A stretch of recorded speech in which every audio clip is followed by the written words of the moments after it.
अस्सलाम वालेकुम viewers, welcome to Saad Malik YouTube channel. तो दोस्तों, उम्मीद है आप खैरियत से होंगे। तो आज की वीडियो में मैं आपको एक ऐसा अजीब काम दिखाऊंगा जो हमारे साथ हो गया है। एक किस्म का प्रैंक हो गया हमारे साथ। तो वो भी आपको इंशाल्लाह बताएंगे। हमने जगह बनाई हुई है मुर्गियों के अंडों के लिए। ये पिंजरा रखा हुआ है, इसके अंदर कुछ मुर्गियाँ अंडे वगैरह देती हैं। इस वक्त तो नहीं पड़े, मैंने सुबह उठा लिए थे। तो हमारे साथ वो क्या अजीब काम हुआ है दोस्तों। मैं जब सुबह यहाँ पे आया हूँ मुर्गों को दाना पानी डालने के लिए, और साथ मैंने अंडे उठाए। तो जहाँ पे मैं पहुँचा तो ऊपर से आवाज़ आ रही थी मुर्गियों की। तो मैंने देखा तो मुर्गियाँ ऊपर बैठी हुई हैं। मैं जब ऊपर गया तो देखता हूँ कि यहाँ पे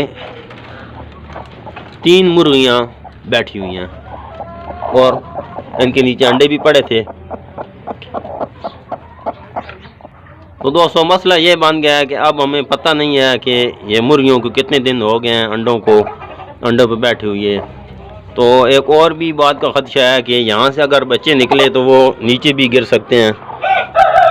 नीचे गिरने का भी उनका मसला है। तो खैर, बहरहाल जो होगा देखा जाएगा, इंशाल्लाह अल्लाह बेहतर करेगा। तो मुर्गियाँ हमारे साथ फिर प्रैंक। हमारी वीडियो पसंद आई है तो वीडियो को लाइक कर दें और चैनल को सब्सक्राइब करना ना भूलें।